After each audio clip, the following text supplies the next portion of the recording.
Welcome to the Circle Sessions, featuring the Circle of Experts. The Circle of Experts are Yasmin Robles from Robles Designs, Tanisha English Amamu of TJE Communications, and Don the Idea Guy. I'm Brett Johnson from Circle 270 Media Podcast Consultants. Each week, one of the experts joins me to talk about critical aspects of growing your podcast. We focus on marketing, social media, monetization, and website design to help you implement all of these together. This week, Don is here with the Circle of Experts. He possesses creative powers beyond those of mere mortals. He's the first one to tell you that, too. Don, the Idea Guy, rescues those in need of innovative ideas through his brainstorming sessions. They are at $5 Brainstorms. Don, thanks for joining me again today. How's it going? If I don't tell you about it, who else will? Exactly. Why get you for that paid announcement? Exactly. So our ripped from the headlines, we get to circle back on Joe Rogan, who just signed a multi-year deal with Spotify. Yeah, there you go. Your light bulb and you got it all yellow going on too. That's good. He just signed a renewal contract with Spotify. Joe Rogan, I know he's an up and coming guy. Well, I hope the little guy gets some help in media there. I hope somebody hears about him. Yeah, exactly. So we had talked about his scenario, what we thought might happen, knowing his contract was up, and we came pretty close on this one. Of what we thought was going to happen. That his Spotify holds on the exclusive video rights. But it's going to be out everywhere. It's not behind a paywall.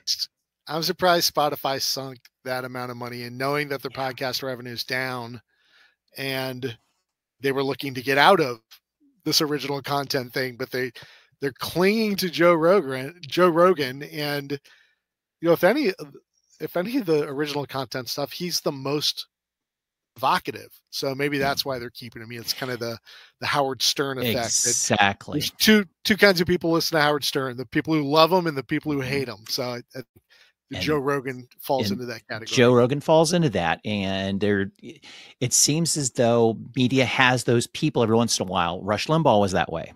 Yep. For radio, you either loved him or you hated him, and those that were those extremes, that's why they listened to him. Bottom line, So I think Rogan has that appeal, and God bless him, he pulled it off. I mean, and again, it's that this did not happen overnight.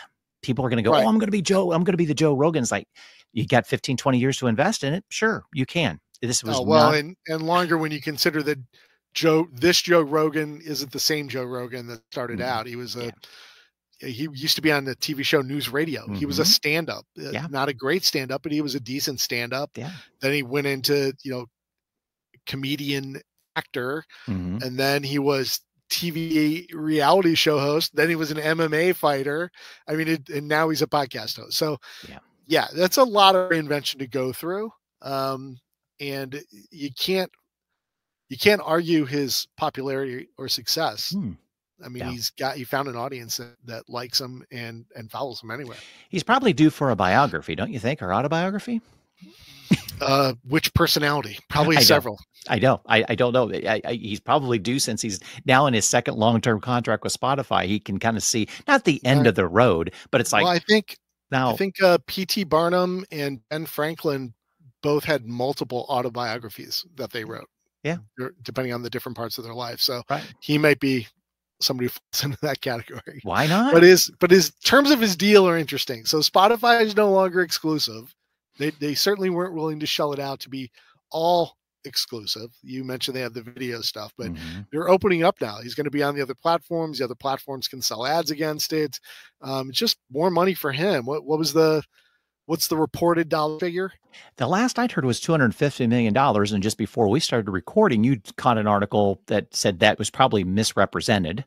Yeah, well, Spotify. So somebody guesstimated the value at the 250. Yeah. And then Spotify said, no, that's not it. Okay. Well, was it 240? We know it wasn't cheap. We know it wasn't in the clearance bin. You didn't pick them up at Big Lots. You cracked the checkbook for this, and it's gonna hurt some of your other areas of investment. Yeah, and it has to be more than 150 million you did before. So at least cracking into the 200. Yeah. So we're close. Yeah, it's gonna be ballpark. And it's funny that I I didn't catch that part of the article. It's funny that you said they have the video exclusivity. Yeah. Spotify wants to be your everything audio, but that's where they sunk the money, was in the video exclusivity. Yeah. Yeah. But it's kind of following the form though. Caller Daddy's kind of in the same way. I think they really, to me, it looks as though Spotify really wants to be that video player for you.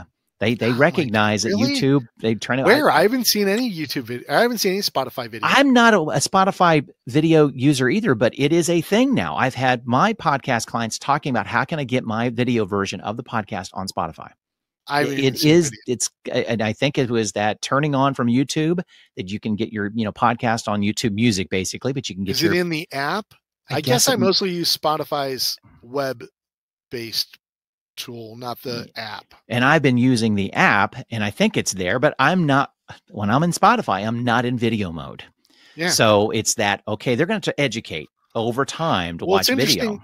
Spotify had launched a new utility that when you played a song, by default, it was opening up this other panel, the now playing view. Okay. Are you familiar with what I'm talking about? Yeah, I think so. Yeah. Okay. So it opened up this right panel, and I'm talking about the web browser version. Okay. You played a song, it opened up a right panel version that's down in the player bar. There's a little icon there that looks like a video play button, and it showed you the album art and gave credits and gave a next in queue.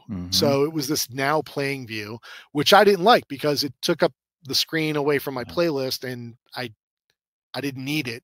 So I would keep turning it off. Well, once you log out, it turns it back on again. You can't turn it off in your profile. You can't do it. I've reached out to tech support. It's not possible. But with you saying that people are seeing video now, that's going to be the logical place for it to show up. Yeah. So that may be why I can't turn it off. Right. That's interesting. That explains a lot. It's in the design, right?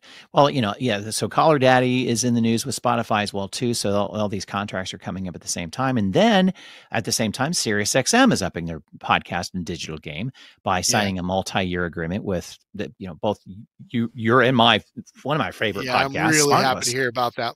Yeah. Those guys need more money too. Yeah, exactly. But they're all successful actors on their own. Yeah. And then they, on a fluke, they decide to just jump on the phone and shoot the bull. Hoo-ha, exactly. And then start bringing in their buddies as surprise guests. Yeah. And it's a genuinely, it's three guys sitting around having fun, talking to each other. Yeah. Like three brothers making fun of themselves. Bottom line, it's that you're ready for each one just to crack each other up and just denigrate. You're waiting. They're ripping on each other. They're ripping each other apart. It's just great. Did you watch the documentary on Prime? I did not. Yeah, it's on the list. Good. Watch it before it's gone, because with this new deal, because the last deal was with Amazon. Yeah. Yeah. Right. So with this new deal, I don't know if Prime retains the right. So watch it before they take it down. They shot it all in black and white. It's very documentary, but now it's behind the scenes and they're still just as funny. The smallest part of the documentary is the episode itself, because you can listen to the full episode in their podcast, but all the behind the scenes stuff, like when they're in the hotel and they're ordering room service and one of them's ripping on the other one about how much he's eating. Like, oh my God, you're eating again. They're definitely brothers, just ripping each other apart. And I guess when I got our amusement. Yeah, right. Because when I got hooked on it, I just didn't realize how those three even knew each other. And it starts to, you got to go back, and then kind of realize, oh, they work together here, that kind of thing. And I think a lot of people in Hollywood know each other behind the scenes. They didn't necessarily have to work together, but you did know they had a relationship. So their wives are friends of somebody else that they knew. Like they just kept showing up at different things. Yeah. I mean, two of them were on. What was the sitcom together? Our research staff did not. Our listeners are shouting out. Come on, this. Well, we all know what we're talking about. So exactly. Jason Bateman. Well, and then they cross-pollinated on other shows too. The other long form, it wasn't a comedy, but it was that other one. So I could grieve. We come prepared, folks. We come prepared. Arrested Development was the Arrested Development. Thank you. But yeah, I think they're a good combination. We even talked about too that you can also take a note from their playbook about how they do ads as well too. Yes, they run a lot of them together, but the ads are too many of them. But they're pretty good. They're pretty good if you take a note going, okay, this is how you do it, but maybe not as many in a row and maybe not as long. In our pre-show conversation, we covered they are some of the best podcast ads that are out there. That's just not saying much because there's some really bad podcast ads out there. Bar is not that high, right? They do the reads themselves. Mm-hmm. They can't help but be funny in it. Yeah. They're back to back to back. There's 4 or 5 ads. It's got to be 4 or 5 ads. Right. And I give up. Like you catch me on the first one, like, okay, fine. And then it goes in the next one. And then I remember, oh God, yeah, we're going to be here a minute. And then I just skip them. And I don't understand why they don't, if they would sprinkle those through the show, same number of ads, same exact number of ads, just don't play them in a block. Yeah. I would listen to them rather than jumping. Just, okay, fine. It's going to play through. It's 15 seconds long, but some of their ads are a minute, minimum 30. Some of them are a minute, and it's way too much. I mean, you're talking about iHeart Radio level of ad blocks. 12, 15-minute blocks of, that field. Exactly. I would like to know, and I don't know whether this has ever been discussed or out there, that, how people listen to this show, this podcast of SmartLess. Is it a binge situation, or is it, hey, when a new one's out, they listen? It would be interesting to know, because I know we took a trip out to Colorado. We mentioned before the show of taking our daughter to Colorado, and we listened to SmartLess most of the way. And that was a binge situation. So you really got tired of the ads. They didn't flavor it up. And some of it was digitally inserted because it was timely. You could tell that it was part of the season. So they're inserting, but I'm a skipper. I skip them. I know. Now I listen to them depending on the guest. So I get the alert that there's a new episode. I see who the guest is. If it's a guest I'm interested in, I download it and save it to the playlist. And then it's just a matter of prioritizing what else I have in the playlist and when I know I'm going to have the time to listen to it, because it's an hour-long show. Minimum hour, right? Yeah. So for me, that's a day commute. So half hour to the office, half hour back, I can listen to the entire episode. Yeah. Now, you brought up a good example of the binge listening. My wife and I listen to different types of music in the car, so we don't always like to listen to the same station or the same CDs. So I tried listening to podcasts, and we could agree on SmartLess as a podcast. So we probably listened to 4 or 5 episodes on road trip on our last vacation. So it was an easy thing to put on there and play them back to back. We definitely picked the guests that we both liked. Right. That would be the common ground there. Wouldn't it? Exactly. Yeah. Like, do you want to hear it with this person? But yeah, it's a great road trip. Yeah, it is. They're funny. And they are one of the only things where I literally laugh out loud. Yes. And when I'm in my car by myself during a commute, the drivers passing me will think I'm insane, because I am just head back, open mouth, guffawing about they crack me up. They're hysterical. Yeah, they're good. So that's a good pickup for SiriusXM, because I know they've changed their app. I think they're really moving out of the satellite feel to it and into the phone. They know where it's kind of going. So they've changed their app on the phone. It's still clunky. They've messed around with it too much, but they realize they have to, I think, look at the future of how SiriusXM is being used. It's not. Yeah, and I'm not moving away from satellite. Yeah. I mean, if they I even heard that it's going to be exclusive to them. Have you? Maybe they can exclusively sell the ads.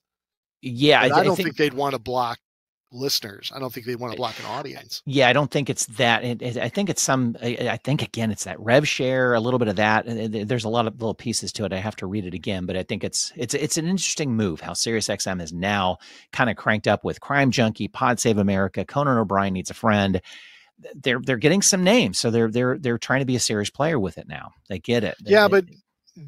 But recruiting a podcast creating a podcast content branch is different than show exclusivity, where they can prove that when they hired Howard Stern exclusively for a serious broadcast show, they can show that they got their subscriber counts up. Yeah. Whether they could retain them or not, that's a different thing, but they definitely got people trying them out. I don't know that a podcast will do that. I don't know. Unless you're a level of, well, no, but even our boy Joe Rogan wasn't exclusive. You could still subscribe to his podcast.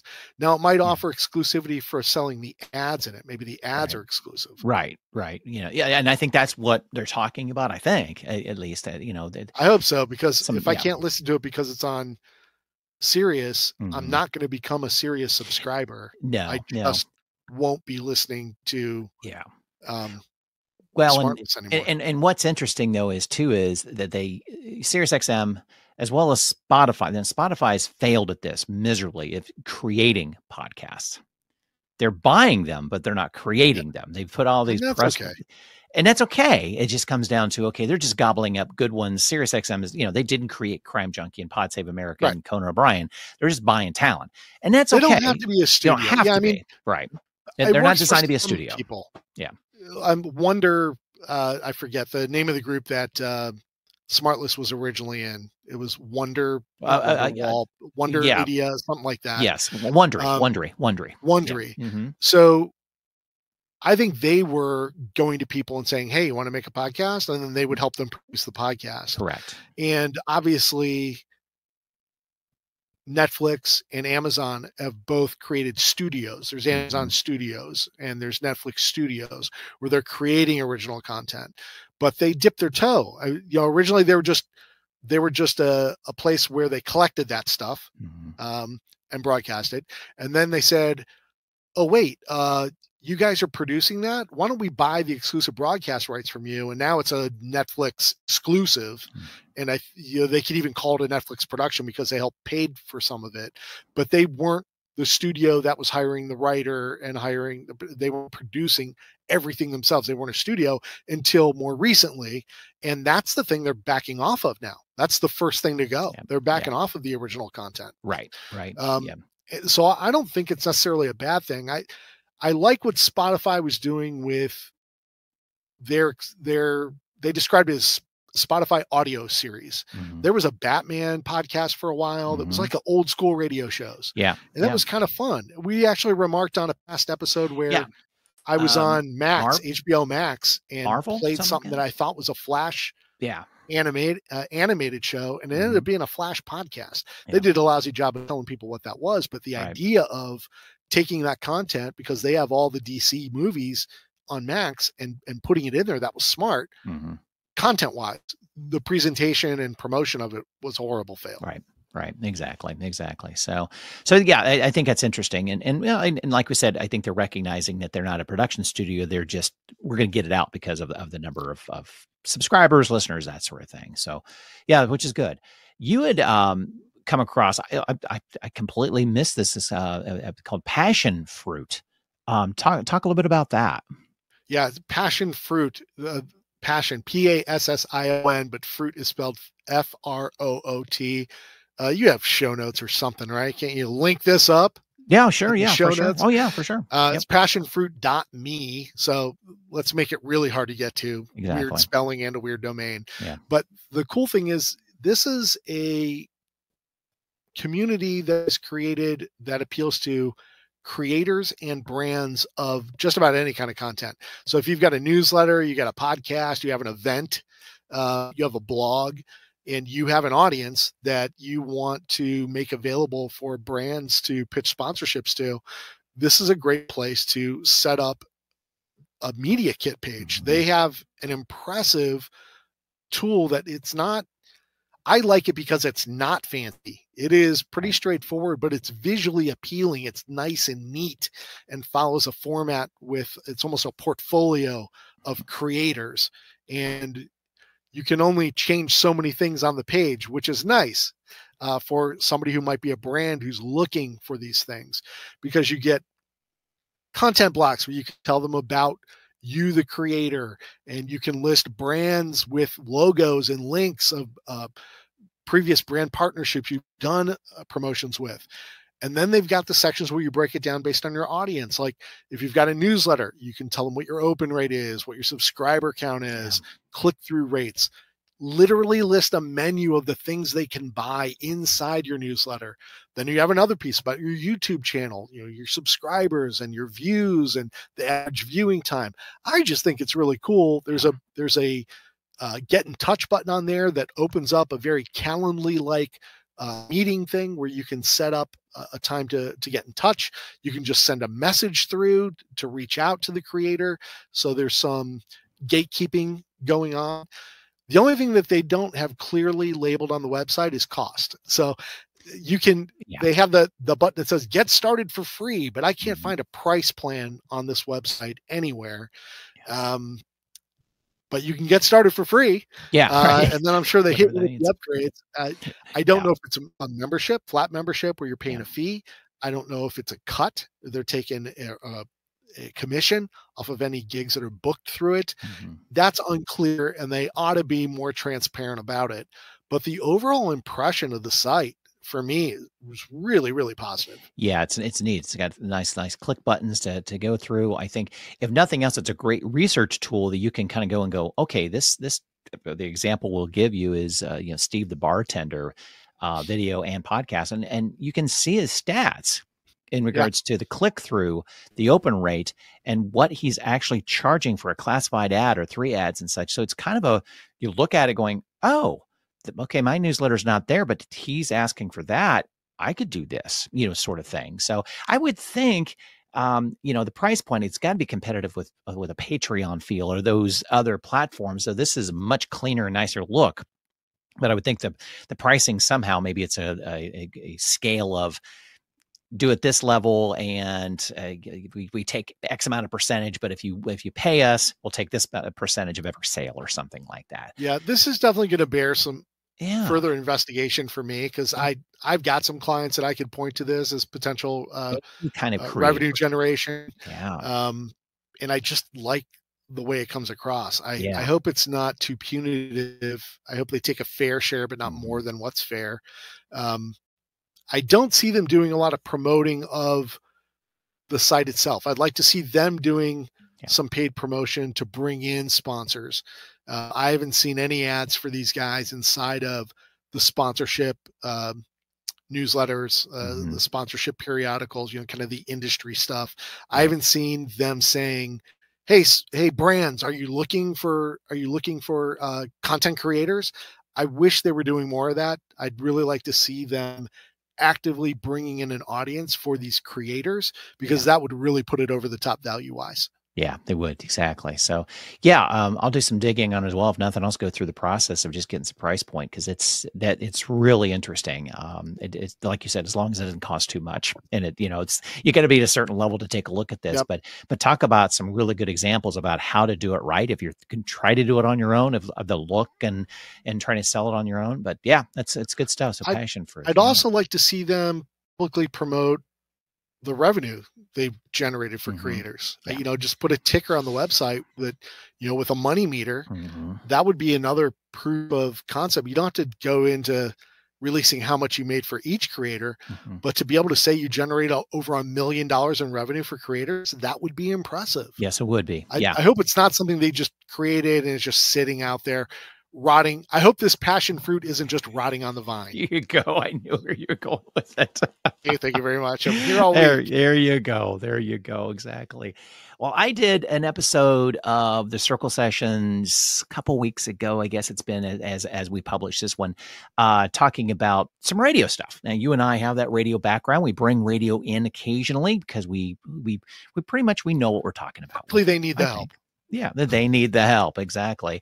But there is a proposal out right now. The FCC is proposing to reward stations to provide local originated programming to provide at least 3 hours per week on average. Now, so the background of this is that radio stations have to reapply for their license every 7 years. And in that process, the FCC asks for their good stuff. What have you done? What have you done for the community? It still has that feel of, okay, we'll grant you this license because the FCC owns the airwaves. Basically, that frequency you listen to, the FCC says, we'll allow you to have that from us, but you have to be a community partner. You have to do the right stuff for your community. So the process is not the easiest to go through. It takes a little bit of time. And what they're proposing is that to move forward with a proposal that would bestow benefits on broadcasters that invest in locally originated programming more than what they're already asked to do. And if they're asked minimally, it's probably 30 minutes to an hour a week to give back to the community. That's why you hear those public affair programs. That's what that is, that, they're not getting sponsors for it. It's that give back. They're talking to people in the community. And typically those shows are at 5 o'clock in the morning, 6 o'clock in the morning. FCC doesn't care. You've done what you're supposed to do, or you hear PSAs during the day.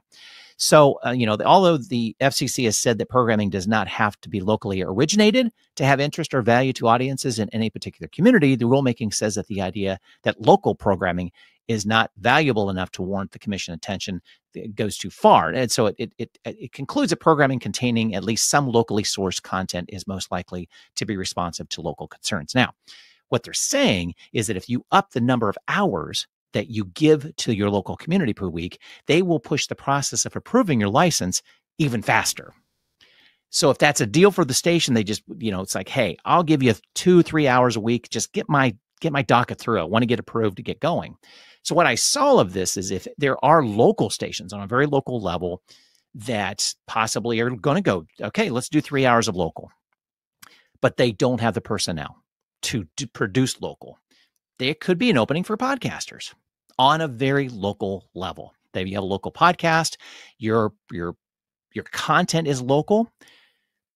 If this goes through, maybe there's a local station that wants to fill in 3 hours. There's a lot of dots to connect with this, but the potential's there. Maybe I bring it to the attention going, okay, we talked about it in February of 2024, and we can always go back to it in a year's time going, see, we were smarty pants. We knew what we were doing here and talking about it. So the potential's there. I don't, if it were come to fruition, would a radio station pay a podcaster for to fill an hour? Probably not, but nope. There are benefits to being on a radio station, though. For the podcaster, yeah, the radio station is not going to do this. The radio stations that could benefit from the local content angle are the radio stations that are actually local and are already doing this. They already have a local DJ. They're already doing local events or coverage of those events that they can add up and say, yeah, that equaled 3 hours. I don't think those guys are going to bring in another person, a podcaster, an outside group that they're going to have to somehow give them a monetary incentive to do this. Either it's time on their air that costs them money, or they got to pay that person, or the podcaster is going to come in with their own sponsor that they want to mention during their additional local coverage. I don't think the local group's going to do it because they don't need it. The other side of this is the large conglomerates of radio stations that were already happy that the FCC got rid of the main studio rule that said that they had to have a local studio in communities they served. I don't think they're going to do this because they're doing the weekend 3 a.m. thing. If they have to serve that local community, they put it on at 3 o'clock in the morning because it's usually boring city council crap that legitimately nobody wants to listen to that. Right. And I get why they bury it because nobody cares about it and they're fulfilling their obligation by doing that.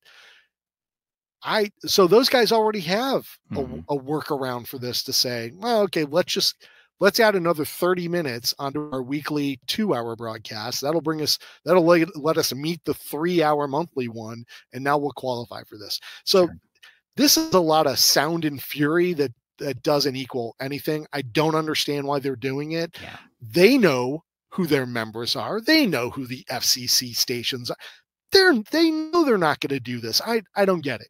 Yeah. I don't understand why it's come to other than the deadlock of going through and they're trying to appease radio stations going, hey, we'll work with you. Why would they give? I don't understand the genesis of this. I'm just looking at the potential outcome. But I've worked with two on air, with two very, very, I don't even think you classify it as small market radio stations. I would call it teeny market radio stations, honestly. But they super serve their local county. They do, or the city and that sort of thing. Well, those guys are already doing it though. They are, but they're also underpaying their people. And I think if they're looking at adding more public service hours, you can only air so many PSAs to equal an hour, that sort of thing. But I think they're talking long form. I could see where the tiny markets might be looking at, okay, this would be nice. I need to do more community. This is what I am. I'm an old school broadcaster. I want to do as much local programming as I can. I do all the local baseball games, basketball, football. I make a boatload of money doing the local. Maybe this is a great way to do an hour of local because we have a local podcaster that but if they're doing all that local, they already ran out the meter. They're not getting extra credit for running more hours. No, right. They're not. The sports stuff is not public affairs. That's not a public affairs deal. They're getting paid for it. This is something that you're giving the airtime away. Take that column to say it's local content, and they don't care. FCC doesn't care. I don't know. I've never heard when I was in, and it's been a while since I've been in radio, so the rules can change, of course, but I've not heard that you could put in that that a basketball game could classify as public affairs because you got paid for it. That is a cash cow for teeny markets, small markets, is basketball, football, this local sports. It is a cash cow. So I don't think the FCC could consider it giving airtime. Did it say they can't get paid for it? I didn't see they couldn't get paid for it. I'm assuming it's no, but I don't know. Again, it's the word is weird. Local content doesn't mean free content. Local content doesn't mean that it's not ad supported content. It's possible. It didn't have the definition of local programming. I think it's still up for discussion. So that's a docket up. It's like, hey, we're considering this. We want input. So you're right. It could go that direction. You're right. Yeah. This is the answer to. And I don't know. Yeah. This is pure theory. This is some group in the public of the public who goes to the FCC and goes, I'm losing. Somebody took my local station. I don't have a local station anymore. And I'm complaining because you guys are giving these licenses. You're letting these corporate radio stations come in, and now nobody's covering the news in my area. They're all coming out of Los Angeles and New York. And what are you going to do about the fact that the FCC was supposed to serve my local airwaves? And the FCC goes, well, we're going to take steps to make sure you get the local coverage you deserve, community member. And they go, hey, let's make this new rule where if you just add another hour of your programming, we can say we added 3,000 more hours of local programming in all these different communities in total, in mass. And this will quiet the public outcry because we can say, look, we got more people. We're incentivizing them to add more local coverage in your community. Look what we're doing. Look. And that's what that press release is for. That makes sense. And it does. No, for sure. And then the other side of it is the carrot leading the station going, and we'll put your application on top of the pile and get you smooth through. Yeah. What's that mean? Like you weren't going to send it through? So do it a week sooner than before? Right. And that's true too. Yeah, for sure. Yeah. There's a lot of nuance that are weird. Go down? Yeah. There's no other incentive other than you get premium. Right. Unless you're on the edge of not doing the right stuff anyway, that you had marks against you. And that bar is not. It's kind of strange. It is. And I thought it was interesting of just like, okay, it's worth a comment. If it happens, maybe there's opportunity, but probably not. I gave you some of mine. Exactly. No. And who knows? I just thought, okay, this is interesting. But at the same time, it goes back to that conversation we've had many times about, okay, that is one opportunity for a podcaster to get exposure is on radio. And maybe this is an opportunity. Maybe. I'll give you, if a podcaster wants to try and use this as a window or a door to slide into getting coverage on traditional, absolutely. If you think you can use this to your advantage, go ahead. I'll give you one idea right now. If you put together a podcast about things to do in your community and you package it up and just go, I'm going to have my own little radio show. And it's going to be things to do in Delaware, Ohio. And every week I'm going to record 15 minutes on what to do in Delaware, Ohio. And they can run it 4 times a week. So they've got an hour and they can run it at 2:00 in the morning. And the radio station gets to sell an advertiser around it. Marathon Gasoline or 7-Eleven sponsors What to Do in Town at 3:00 in the morning. Yeah. If you want to create content for the radio station to air for free and get paid to put an advertiser on it, absolutely create local content all day long. Yeah. As long as all you want out of it is your voice and maybe your name on the radio, because you're not going to get paid for it. Right. Yeah, no, I don't. It's the connections that the radio station can offer, but yeah, they're not going to, at that teeny station level that I was talking about, the money's not there. No, it is the exposure point and possibly access to their sales force that they might have. And the big guys won't sell it. Yeah, no. Big guys won't. Yeah. So no. It's pure exposure. And people die from exposure.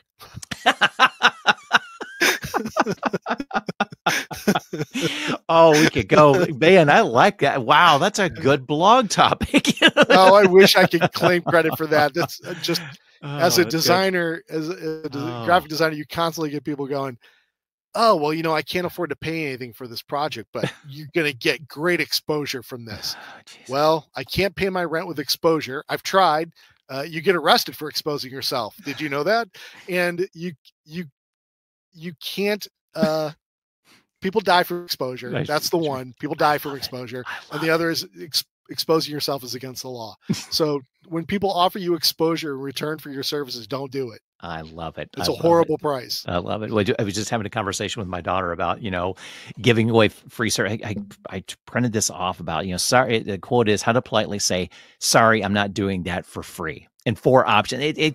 It's not as brash as what you just said, but I love what you're doing with it too. But it's that same mindset of like, you know what? There's a time and a place for free, but at the same time, that time and place is done.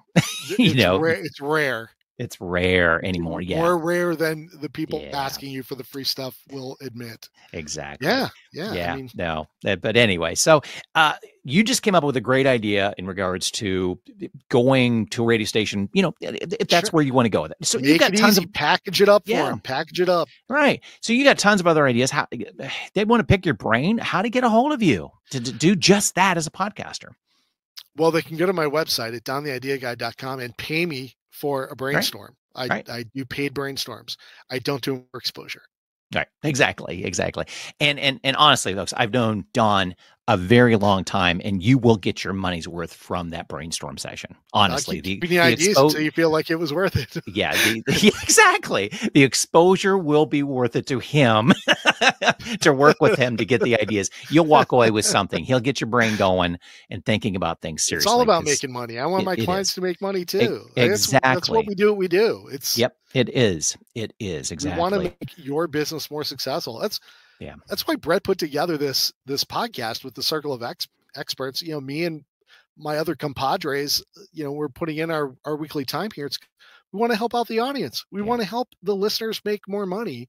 And by doing so, we're demonstrating our expertise. Right. This is not the goodness of our heart. Brett didn't go, you know what? I got an extra couple hours a week. I think I'll just record myself and put it out there because why not? Yeah. No, his wife is outside his studio right now going, Brett, please pay attention to me. Why aren't you talking to me? Right, Let me be a guest on your podcast. It's more like the dog. I got a cat over here doing the same thing. The dog is more that way. Make its own appearance. Exactly. And, if you've got a podcast that you're doing or you're about ready to start to do, give me a shout. We do some podcast audits. So if you got one started and it's not really doing what you want it to do, let's get you into a podcast audit. We'll take a listen to it, bring Dawn along as well, and give you our view of and our listen to that podcast. And you're probably almost there. You just need some tweaks. We can give you the insight. Let's, on how to do that. Hey, Brett, why don't we do a Circle of Experts series here? We've been doing these from the headlines and they're fun. I enjoy doing them a lot. Yeah. But why don't we schedule some of our episodes to be a podcast brainstorm? Yeah. So set up some forum where people can submit their podcast and the problem they're running into, either breaking through with listeners or generating revenue. And let's record a brainstorm episode. Yeah. Let's pick some good ones that apply to a lot of people. And because everybody's running into the same problem. How do I grow my audience? How do I make money? Yeah. How do I produce it? How long should I do it before? Like everybody has the exact same question. Let's do some of these. Yeah, that sounds good. I like that idea. Yep. Coming up. You heard it here first. So inside track, you know what's going on. So yeah, good. I'll do it for the exposure. Exactly. before the weather gets too hot. Exactly. Whenever we do an exposure episode, you have to play stripper music in the background. Ooh, okay. I don't know if I have access to that, but I'll find something. I'll find something. We just aged ourselves big time on that one. Oh, listener, thank you. We don't do it for free.